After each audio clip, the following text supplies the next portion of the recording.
भौजी का हो हई देवरवा पे ध्यान ना देबू। बाई में रह के बतियावेला। अरे अब भौजी जानते हो उमरिया होइए न गइल बा। तो उमरिया हो गई तो हम का करी, कुछ बतैब तब न। सुना बोला। बानी रड़ुआ कौनो उपाय लगवाइए देती ना।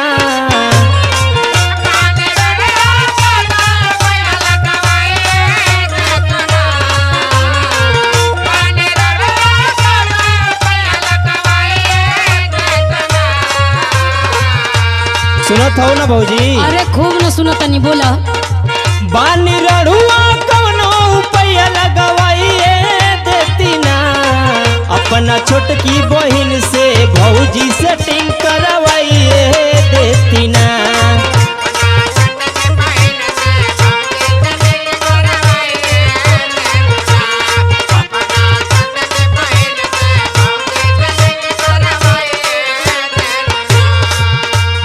सुना।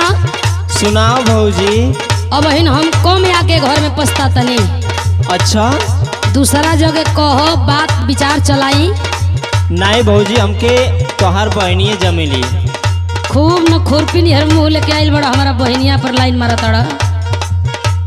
सुना। सुनावा भौजी।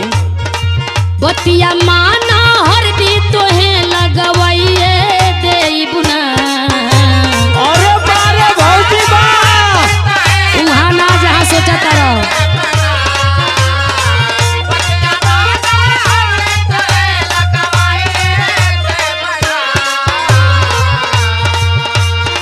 बतिया माना हरदी तोगे लगवाइए देबू ना। असो जड़वा में मड़वा देवर जी तोहार गड़वाइए देबू ना।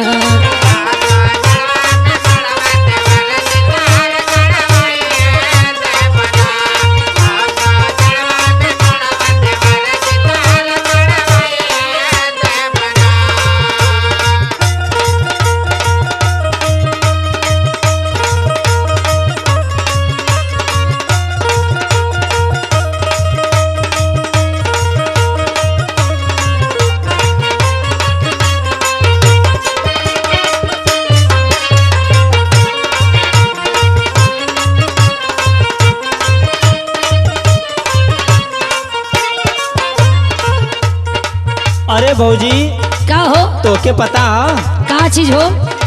जितना लइका हमरे संगे कराना कुल स्कूली, हाँ कुलहीन के दू चार ठे लइका हो गई न। ओही में दू चार गो जहर खा के मर गइल से तू काहे न मर गइल? अरे अब ऐसे मत कह भौजी, सुना हमार बात सुना। बोला। जीव का काल तो भइले बड़ा। संगे के संगतिया के होई गइल सदिया।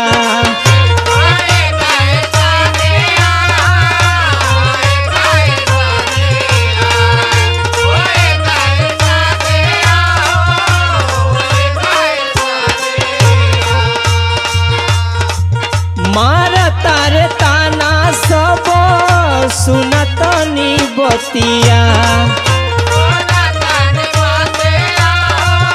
सुनत हो ना भौजी? अरे खूब में सुनता नहीं। हमके तो बुझाता कुछ बनौटियो बतिया बता।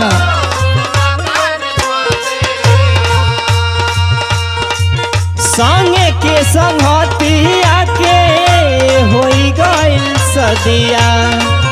मारा तारे ताना सब सुनतनी बतिया। और सुना भौजी। बोला। कई के फोनवा अगुआ एक दिन बोलाइए दे तू ना।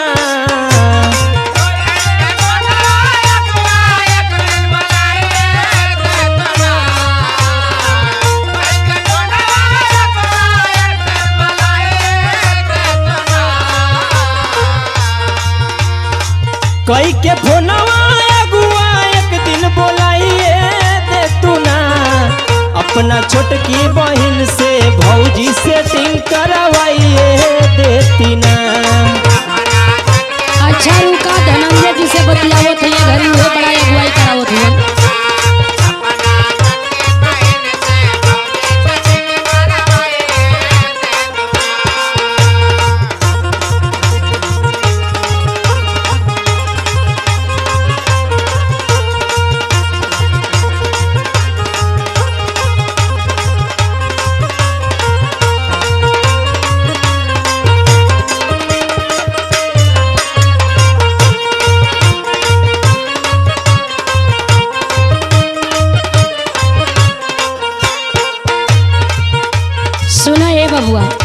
सुनाओ भौजी, दिमाग बहुत टेंशन में बा।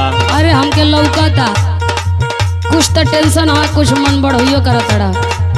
देवर बड़ा ये नाते हमहू के सोचल जरूरी बा। अरे तू ना सोचबू तो के सोची हो। सुनो हो, बोला भौजी।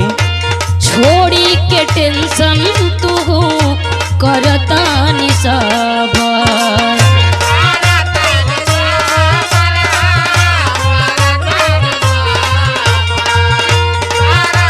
बर्दाश्त कर कुछ दिन।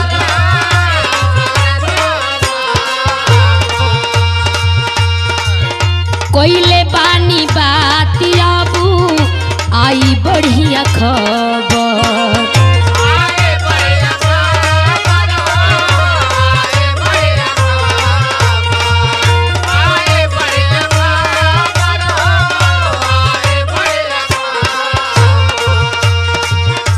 छोड़ी के टेंशन तू करता नि सब, कोइले बानी बात आबू आई बढ़िया खबर।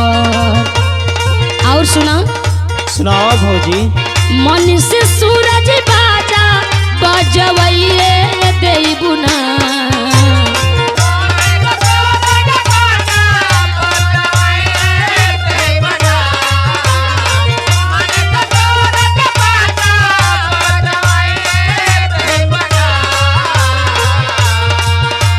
अरे मन से सूरज बाजा बजवैये देबू ना, असु जड़वा में मड़वा देवर जी तोहर गड़वैये देबू ना।